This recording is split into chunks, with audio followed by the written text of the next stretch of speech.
Subscribe to our YouTube channel and don't forget to press the bell icon to get all the latest updates. The Rajasthan political battle has now moved to the Supreme Court. The Rajasthan Speaker, Dr. C.P. Joshi, who had moved to disqualify Sachin Pilot and the rebel MLAs, is now saying that the Supreme Court must stop the relief that is being provided by the Rajasthan High Court. Team Pilot's lawyers are also in the Supreme Court before a decision is taken. Rajasthan Speaker Dr. Joshi joins us now on the program. Dr. Joshi, you have spoken about this being a potential constitutional crisis. ऐसी क्या बात हो गई कि high court ने जो एक reprieve दी थी, एक रिलीफ दी थी कुछ दिनों की to Sachin Pilot and his team, why do you object to that? आपको उससे क्या आपत्ति है? मैम, न तो पायलट साहब का इशू है, ये संविधान में स्पीकर को जो पावर दी हुई है, जस्ट रिमेम्बर डिस्क्वालिफिकेशन का कानून संसद ने बनाया जी। और संसद में कानून बनाने के बाद उसको सुप्रीम कोर्ट ने स्क्रूटनी किया। तीन बेंच की बेंच ने फैसला किया कि डिस्क्वालिफिकेशन के संबंध में जो स्पीकर है उसका निर्णय जब तक होगा तब तक कोई भी कोर्ट उसमें इंटरवीन नहीं करेगी। तो फाइनल डिसीजन होने के बाद कोर्ट को ये दिया गया कि इसमें कोई कानून का मुद्दा हो तो रिव्यू कर सकते हैं। As a speaker not individual CP Joshi और पायलट साहब और Ashok Gehlot, as a speaker ये पावर स्पीकर को दी गई कि आपके पास कोई एप्लीकेशन आए, उस एप्लीकेशन को आप डिस्पोज करो। मेरे पास एक application chief whip of Congress party की आई और एप्लीकेशन को मैंने पढ़ने के बाद साधारण प्रक्रिया होती है, उस प्रक्रिया के अनुसार हमने 100 का नोटिस दिया कि ये हमारी एप्लीकेशन आई है आपके बारे में, आप इस बारे में अपना उत्तर दें जी। That's all. ये जो हमने निर्णय लिया उस निर्णय के ऊपर कोर्ट में गए जी। कोर्ट में जाने के बाद पहले आप कानून के संबंध में जो व्यवस्था है समझे। 92 जिस समय जब फैसला हुआ कॉन्स्टिट्यूशन बेंच के समय में, जब ये फैसला किया गया कि अध्यक्ष महोदय ही स्पीकर डिस्क्वालिफिकेशन के बारे में फाइनल अथॉरिटी है, एक भी जजमेंट 92 से लगाकर अभी तक एक भी जजमेंट ऐसा नहीं है जिस जजमेंट में स्पीकर ने सारे निर्णय करने के बाद कोर्ट ने इंटरवीन किया जी। इनिशियल स्टेज पे किसी ने नहीं किया जी। My contention is not Pilot साहब और anybody, my contention simple, as a speaker it is not CP Joshi, institution of speaker. इसको जो कानून में जो अधिकार मिला है उसमें एक प्रारंभिक स्टेप ली, उस स्टेप पर अभी तक तो मेरिट में गए ही नहीं। लेकिन जोशी जी स्टेज पर आज दिन तक जब कानून की व्यवस्था नहीं हुई है, तो जब संविधान में ये व्यवस्था एक कॉन्स्टिट्यूशनल बॉडी को दी हुई है स्पीकर को, और कोर्ट एक इस तरह की बात कर रहा है, उनको भी अपने जुडिक्शन है और कोर्ट के जुडिक्शन और दोनों के जुडिक्शन के बीच में कॉन्फ्लिक्ट होता है, तो ये संसदीय लोकतंत्र के लिए ठीक नहीं है। That is the issue. All right, but there is a counter argument, Joshi ji, और इसका काउंटर आर्ग्यूमेंट ये है कि वो लोग कहते हैं सचिन पायलट और एमएलएज कि हमने कांग्रेस छोड़ी ही नहीं। I just want to intervene it. I am not going in the merit of this. Please remember it. But they say, please listen it. They didn't turn up to me. Please listen it. कोई एक कैसी प्रक्रिया होगी? आपको notice दिया है, कोई भी संस्था हो कि संस्था में किसी को नोटिस देते हैं, उसको अधिकार है अपनी बात कहने का। अपनी बात कहने के बाद आप कोई मोटिव लगाएं, कोई भी बात कहें।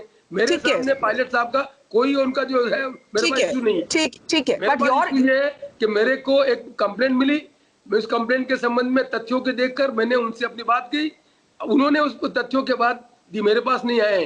तो मेरा जो एक स्पीकर का रोल है, नॉट सीपी जोशी, एक स्पीकर का जो कॉन्स्टिट्यूशनल रोल है उसमें और कोर्ट के बीच में है, इस मुद्दे को मैंने सुप्रीम कोर्ट में एसएलपी के साथ। So you are not judging the merits of the case. You are right now आप कह रहे हैं कि आपकी जो कॉन्स्टिट्यूशनल ऑब्लिगेशन है वो ये है कि आपके पास कंप्लेंट आया और आपने उनको एक नोटिस जारी किया है और वो इसके खिलाफ कोर्ट में गए हैं, and you're saying that to question this right is to question the powers of the speaker.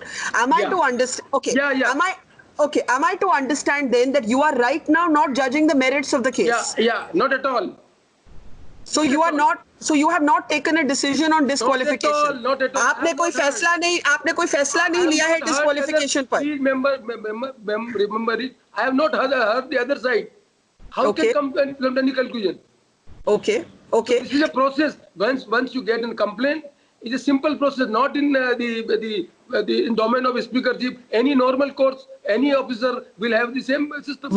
Why did you feel the need to approach the Supreme Court जब ये मामला राजस्थान हाई कोर्ट में था और शायद इसकी कंक्लूजन फ्राइडे को मिल जाती? मैम, फिर आप आते हैं, एज ए स्पीकर कॉन्स्टिट्यूशनली मेरा अधिकार है, कोर्ट का नहीं है। Please understand it. How a court can stop a process which initiated by speaker and they have not reached the conclusion. ये मेरा जजमेंट नहीं है, ये संविधान की तीन जजों की पीठ का जजमेंट है, जिस जजमेंट को 92 से लगाकर आज तक देश में सारी कोर्ट और सारी जगह पर अपील किया गया है, उसके अंतर्गत ये बात है। ये समझने की जरूरत है कि भाई तो अब आपका हम कोर्ट में क्यों गए? कोर्ट में तो मैं आपसे स्टैट्यूटरी पावर जो कानूनन है वो स्पीकर के पास है, और कानून बनाकर जो दिया गया है, सुप्रीम कोर्ट के 3 जजों ने निर्णय किया गया है कि जब तक स्पीकर फैसला नहीं करे तब तक कोर्ट इंटरवीन नहीं करेगा। Okay, what do you hope for in the Supreme Court? आपकी SLP is been admitted in the Supreme Court. What is your expectation? What do you hope that the Supreme Court will do? It is as simple as that. They have to decide it. It is not me who has empowered the speaker. It is the court who has empowered the speaker. That they have to take this call. I'm not supposed to take a call. It this decision, law of the land, who decided it? It is the Supreme Court who has one clause of the clause passed by the Parliament, and they have deliberated at length, and they have come to the conclusion that this qualification decision be taken by Speaker institution. So आप इसमें आप at this point you are fighting for the powers of the post of the speaker. Yeah. You are not getting into whether Mr. Pilot has defected, he should be disqualified, he is still a member of the Congress. आप उस पे अभी कोई फैसला नहीं ले। Not at all. Not at all. Have you made up any decision on when you would like to call a trust vote? अगर आपने इस पे कोई फैसला लिया हो कि none of my business, it is between government and governor. Sir एक और पॉइंट किया गया है कि assembly is not in session, तो जो आप मुद्दे रख रहे हैं वो तभी अप्लाई होते हैं if the assembly were in session. Ma'am, to whom you are addressing? Nobody is replying me. You are asking the question which is not in my domain. So how I can reply on this? Okay, so you are saying that the trust vote is between the governor and the chief minister. You are not concerned with that. You are fighting for the authority of the post of the speaker. Correct? Yeah, that's right. That's okay. right. Okay, one last question, Dr. Joshi. You have referred to a possible constitutional crisis. आपने कहा है कि constitutional crisis नहीं होना चाहिए, मैं इसको avoid करना चाहता हूँ. What would you call a constitutional crisis जिसका आपने reference किया है? संविधान में अधिकार किसको है? अध्यक्ष को। और अध्यक्ष को क्या निर्णय दिया है? सुप्रीम कोर्ट ने 3 बेंच की जजों ने कि डिस्क्वालिफिकेशन का फैसला अध्यक्ष इंस्टीट्यूशन करेगी, कोर्ट इंटरवेन नहीं करेगी। तो इस देश में कानून का राज है, लॉ ऑफ द लैंड में कोई फैसला हुआ है तो ये डोमेन स्पीकर का है, और उसमें कोर्ट ये निर्णय कर रहा है। तो दो अलग अलग जो कॉन्स्टिट्यूशनल इंस्टीट्यूशन है वो अलग अलग यदि निर्णय लेती है तो ये विरोधाभास लोकतंत्र के लिए ठीक नहीं है। That is the issue I have referred to the SLP. Okay, sir. I think the Supreme Court will give us the answer to the issues you have raised. बहुत बहुत धन्यवाद CP Joshi, Rajasthan Speaker. Thank you so much for talking. Thank you, ma'am.